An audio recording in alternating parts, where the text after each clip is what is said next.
টানা ৭ জয়ে শিরোপা থেকে হাত ছোঁয়া দূরত্বে ছিল আবাহনী অনূর্ধ্ব-18 ফুটবল দল। বাকি ছিল শেষ রাউন্ডের খেলা। শেষ পর্যন্ত আর মাঠে গড়ায়নি সেই নবম রাউন্ডের খেলা। দেশের সার্বিক পরিস্থিতির কথা চিন্তা করে রাউন্ড 8-এই টুর্নামেন্ট সমাপ্ত করার সিদ্ধান্ত নিয়েছে বাফুফে, যেখানে পয়েন্ট টেবিলের শীর্ষে থাকা আবাহনীকে চ্যাম্পিয়ন ঘোষণা করেছে ফেডারেশন।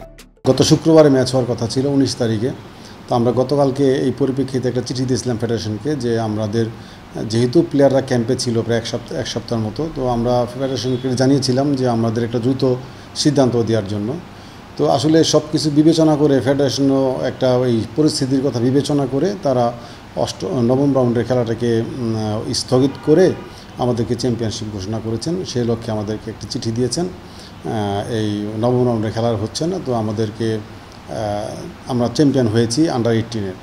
মাঠ থেকে শিরোপা নেওয়ার ইচ্ছা থাকলেও শেষ পর্যন্ত পূরণ হচ্ছে না সেই স্বপ্ন। সেই আক্ষেপের কথাই জানালেন দলটির ম্যানেজার। প্লেয়াররাও খুব আগ্রহ করে ছিল যে মাঠ থেকে লাস্ট ম্যাচটা খেলে আমরা যেহেতু 7টা ম্যাচের মধ্যে 7টা ম্যাচে জিততে পারছি, একটা ম্যাচ বাকি ছিল, তো ওই 8 নম্বর ম্যাচটাও খেলে আমরা জয়লাভ করেই পূর্ণ পয়েন্ট নিয়ে একেবারে লিগের ট্রফিটা নিতে চেয়েছিলাম। প্লেয়াররাও খুব আগ্রহ করে ছিল, তো ওদেরও একটু মনে কষ্ট হয়েছে। বাফুফে অনূর্ধ্ব-18 লিগে দুর্দান্ত পারফর্ম করেছে আবাহনী। এই দল থেকে ফোকাসে আছেন অনেকেই, জায়গা হতে পারে মূল দলে। আমরা এখান থেকে 3-4 জন প্লেয়ারকে মূল টিমে ট্রেনিংয়ের জন্য অলরেডি নিব, আমরা সিদ্ধান্ত নিয়েছি। তো 3-4 জন প্লেয়ার আমাদের আগামী মেইন টিমের যখন প্র্যাকটিস শুরু হবে তখন আমাদের সাথে জয়েন করবে। নিয়মিত লিগ না হওয়ায় উঠে আসছে না তরুণ ও উদীয়মান ফুটবলার, যে কারণে সমৃদ্ধ হচ্ছে না পাইপলাইন। তবে নিয়মিত লিগ হলে ফুটবলার উঠে আসার সম্ভাবনা দেখছেন নজরুল ইসলাম।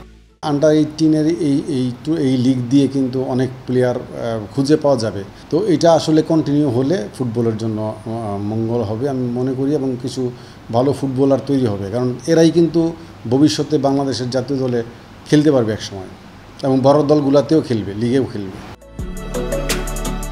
মেহেদী রিয়ান, যমুনা স্পোর্টস, ঢাকা।